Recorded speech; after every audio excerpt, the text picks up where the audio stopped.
नमस्कार दोस्तों, आपका स्वागत है मेरे इलेक्ट्रिकल ट्यूटोरियल चैनल पे। यहाँ पर हम लोगों ने इलेक्ट्रिक सर्किट के ग्राफ थ्योरी से एक न्यूमेरिकल प्रॉब्लम को लिया है, जो कि इस प्रकार से है। For the network shown draw first the graph, second select a tree, third obtain the cut set matrix. तो हम लोगों को इस दिए हुए नेटवर्क का यूज़ करके सबसे पहले क्या करना होगा, ग्राफ को ड्रॉ करना होगा। और ग्राफ को ड्रॉ करने के बाद हम लोगों को एक ट्री को ड्रॉ करना होगा। और ट्री को ड्रॉ करने के बाद हम लोगों को इस दिए हुए सर्किट के लिए क्या करना होगा, कट सेट मैट्रिक्स के वैल्यू को डिटरमाइन करना होगा। तो आइए आगे देखते हैं कि हम लोग इस न्यूमेरिकल प्रॉब्लम को किस प्रकार से सॉल्व कर पाएंगे। अब हम लोग यहाँ पर आगे इस दिए हुए सर्किट के ग्राफ को ड्रॉ करेंगे। और ग्राफ को ड्रॉ करने के लिए हम लोगों को इस सर्किट पर सबसे पहले नोड को डिसाइड करना होगा। और नोड को किस प्रकार से लिया जाता है, तो हम लोगों को ध्यान रखना होता है कि सर्किट के हर एक एलिमेंट को दो नोड पॉइंट के बीच पर ड्रॉ करना होता है। और वोल्टेज या करंट सोर्स के लिए हम लोगों को नोड कंसीडर नहीं करना होता है।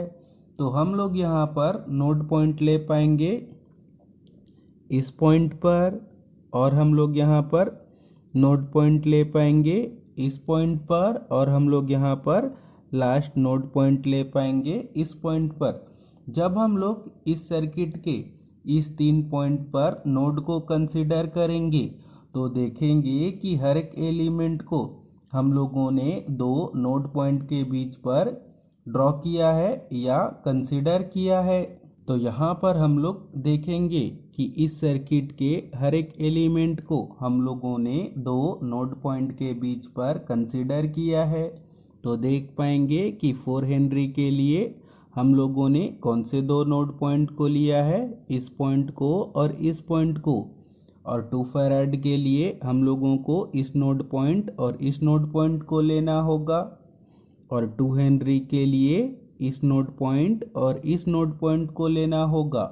और 1 ओम और वोल्टेज सोर्स के लिए इस नोड और इस नोड पॉइंट को लेना होगा।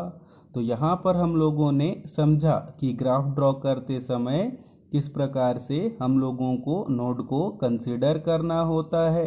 तो अब हम लोग यहाँ पर इस नोड पॉइंट को नाम देंगे ए, बी और सी।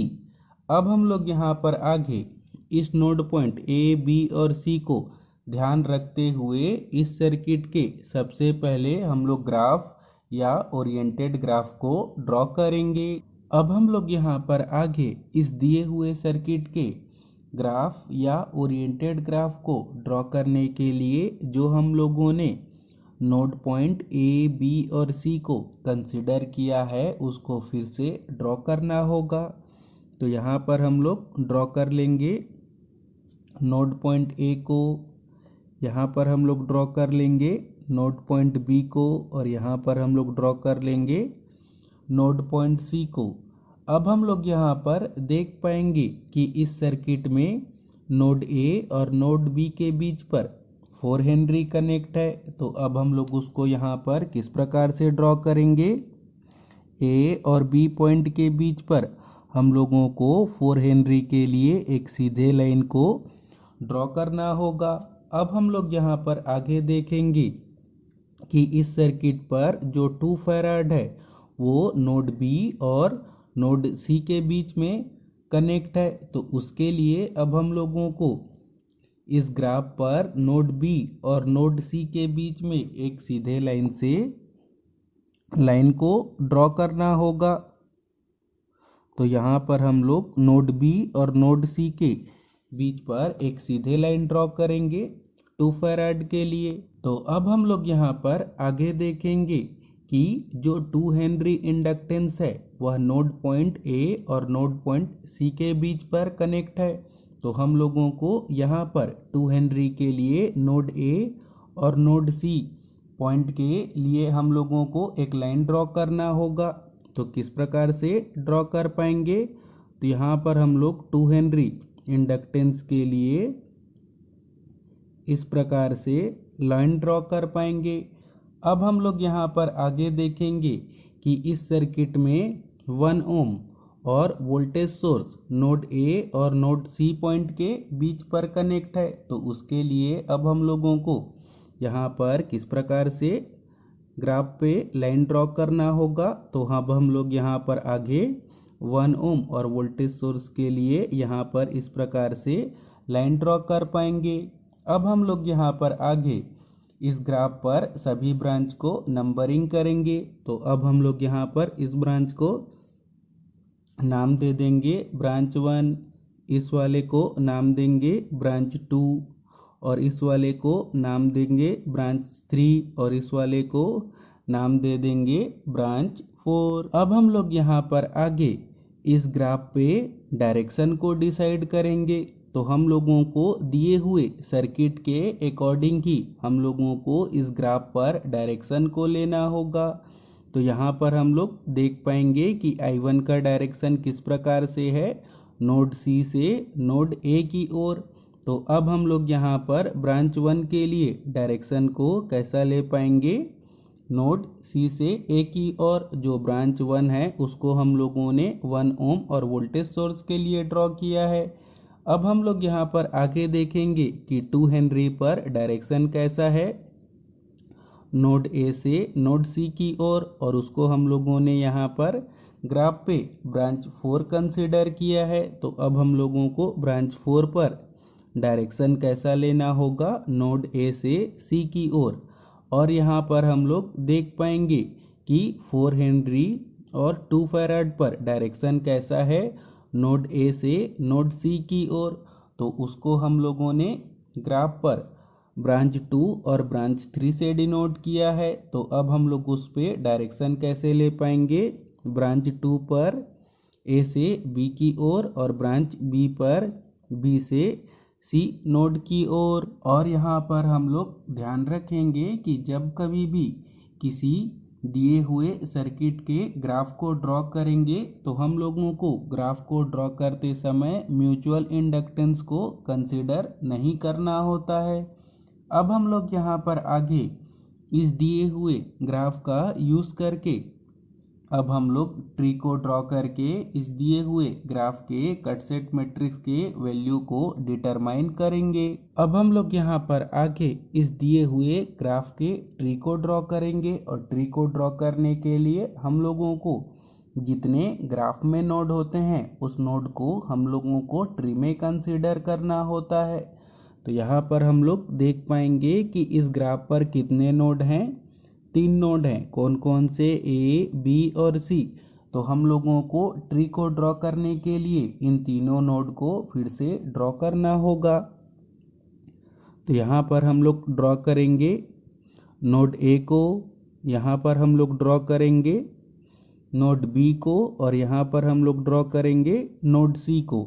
अब हम लोग यहाँ पर आगे ट्री के ब्रांच को ड्रॉ करेंगे। तो उसके लिए हम लोगों को ध्यान रखना होगा कि अगर किसी ग्राफ पर n नंबर ऑफ नोड्स हैं तो उसके ट्री के ब्रांच की संख्या कितनी होगी, n-1। तो उसी प्रकार से यहाँ पर हम लोग देख पाएंगे कि इस ग्राफ पर कितने नोड हैं, 3 नोड हैं। तो हम लोगों को ट्री पर कितने सारे ब्रांच को लेना होगा, 3-1। मतलब कि हम लोगों को ट्री को ड्रॉ करते समय किसी 2 ब्रांच को यहाँ पर ड्रॉ करना होगा। अब हम लोग यहाँ पर आगे ट्री को कंप्लीट करने के लिए ब्रांच 2 और 3 को ड्रॉ कर लेंगे और उस पर हम लोग डायरेक्शन कैसा शो करेंगे, जैसा कि ग्राफ पर है।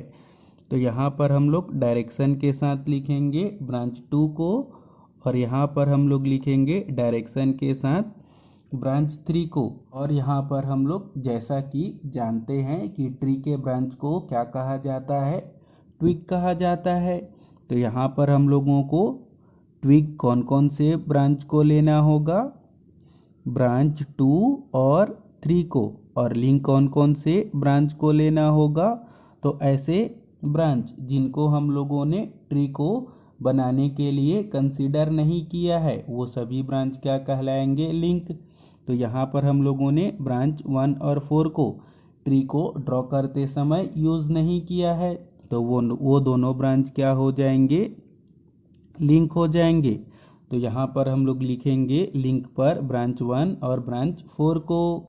अब हम लोग यहाँ पर आगे इस दिए हुए ग्राफ के लिए कट सेट मैट्रिक्स के वैल्यू को डिटरमाइन करेंगे, और कट सेट मैट्रिक्स के वैल्यू को डिटरमाइन करने के लिए अब हम लोग फिर से इस ग्राफ को ड्रॉ करेंगे। तो यहाँ पर हम लोगों ने ग्राफ को फिर से ड्रॉ किया, ट्विग 2 और 3 को बोल्ड लाइन से, लिंक 1 और 4 को डॉटेड लाइन से। अब हम लोग यहाँ पर आगे इस ग्राफ पर कट सेट को ड्रॉ करेंगे, और जैसा कि हम लोग जानते हैं कि कट सेट को किसके लिए ड्रॉ किया जाता है, ट्विग के लिए। तो यहाँ पर कितने सारे ट्विग हैं, 2 ट्विग हैं, ट्विग 2 और ट्विग 3। तो अब हम लोग यहाँ पर आगे सबसे पहले ट्विग 2 के लिए एक कट सेट C1 को ड्रॉ करेंगे, और यहाँ पर अब हम लोग आगे दूसरे ट्विग 3 के लिए कट सेट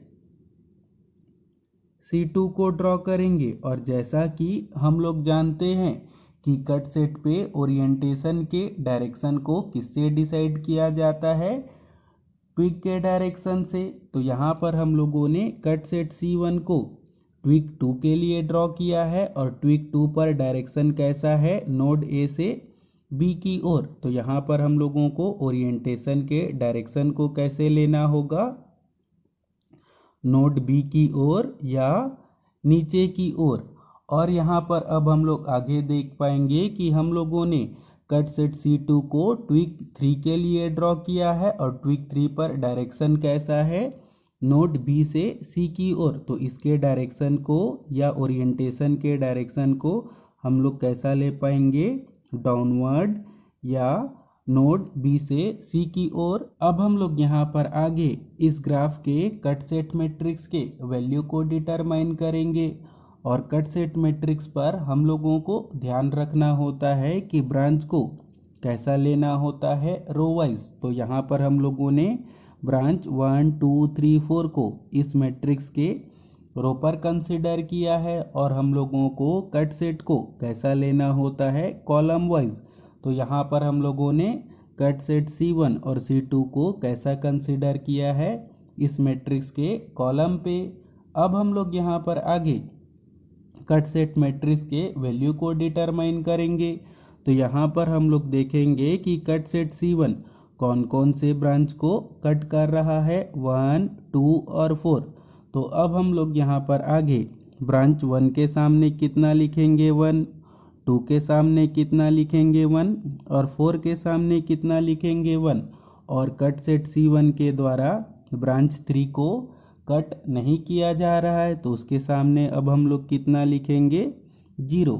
अब हम लोग यहाँ पर आगे देखेंगे कि कट सेट C1 के ओरिएंटेशन के डायरेक्शन के अपोजिट कौन सा ब्रांच है, ब्रांच 1। तो हम लोगों को ब्रांच 1 के लिए क्या लेना होगा, माइनस साइन। तो यहाँ पर हम लोगों ने कट सेट C1 के लिए मैट्रिक्स पे वैल्यू लिखा। अब हम लोग यहाँ पर आगे कट सेट C2 के लिए मैट्रिक्स पे वैल्यू लिखेंगे। तो कट सेट C2 कौन कौन से ब्रांच को कट कर रहा है, 1 3 और 4। तो अब हम लोग 1 के सामने क्या लिखेंगे, 1, 3 के सामने लिखेंगे 1, और 4 के सामने लिखेंगे 1। और कट सेट C2 के द्वारा ब्रांच 2 को कट या लिंक नहीं किया जा रहा है, तो उसके सामने हम लोग क्या लिखेंगे, 0।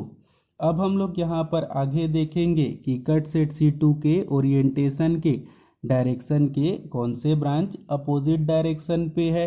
तो यहाँ पर हम लोग देखेंगे कि कट सेट C2 के ओरिएंटेशन के डायरेक्शन के अपोजिट ब्रांच 1 पर डायरेक्शन है। तो ब्रांच 1 पर हम लोगों को क्या साइन लेना होगा, माइनस साइन। तो यहाँ पर हम लोगों ने इस दिए हुए ग्राफ के कट सेट मैट्रिक्स के वैल्यू को डिटरमाइन किया, और इसी के साथ ही हम लोगों का आज का यह न्यूमेरिकल प्रॉब्लम कंप्लीट हुआ, जिस पर हम लोगों ने सीखा कि कैसे दिए हुए नेटवर्क का यूज़ करके ग्राफ को ड्रॉ किया जाता है और ग्राफ का यूज़ करके कट सेट मैट्रिक्स के वैल्यू को हम लोगों को किस प्रकार से डिटरमाइन करना होता है। तो अगर आपको यह सब बताने का मेथड, समझाने का मेथड अच्छा लगा हो तो इस वीडियो को लाइक एंड शेयर करें और मेरे चैनल को सब्सक्राइब करें।